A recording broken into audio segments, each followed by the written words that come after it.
When I took over as CEO of Rosenberg, it was really daunting, such an overwhelming sense of responsibility that it was hard not to get imposter syndrome.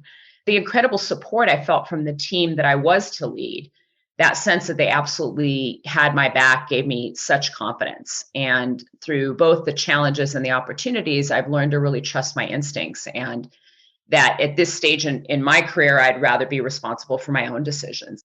But what I've always done and will continue to do, and I encourage strong leaders to do, is to surround myself with smart people who are curious, great at solving problems, never satisfied with the status quo, benefit from their wisdom, leverage the best of what we all bring to the table, and sort of co-create the future together.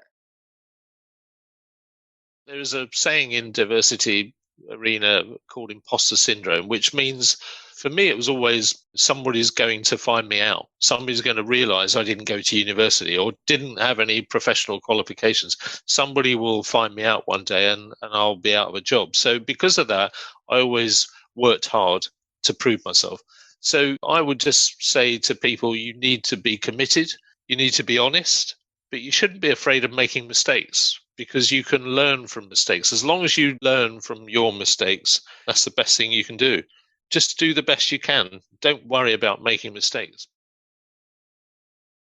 I was very fortunate. I must have been 28 or 29 when I got the chance to lead the fixed income business at Henderson, facing huge imposter syndrome issues. But my manager had huge faith in me in doing that. And I had the privilege of leading this fantastic team through the financial crisis and through the other side. And we performed very well and did well for our clients, and had a real chance to influence the wider agenda, the strategic agenda at Henderson, and be part of its wider leadership. So for all intents and purposes, everything was going fine. But I think the more I looked around, I didn't see many others like myself. I felt that I'd done a huge amount of work on myself to fit in. But the challenge of fitting in is often you can feel that you're not being authentic with who you are.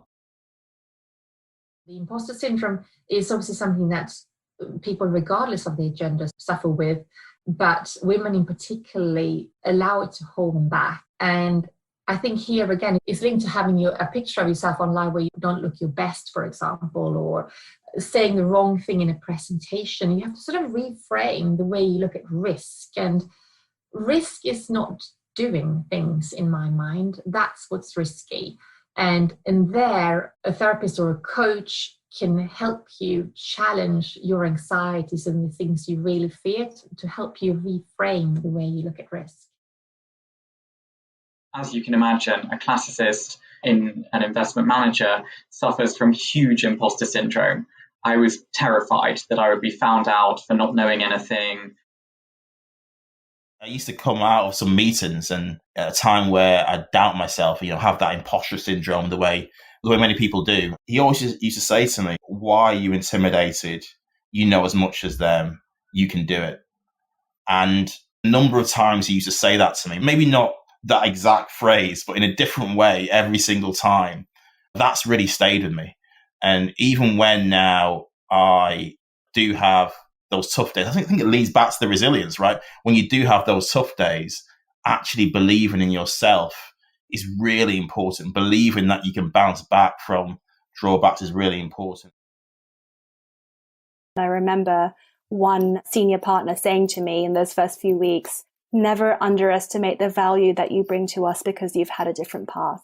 And, I felt a huge imposter syndrome being there at that level, not having done that type of job before. But there was just a lot of support once I'd got there, which was fantastic.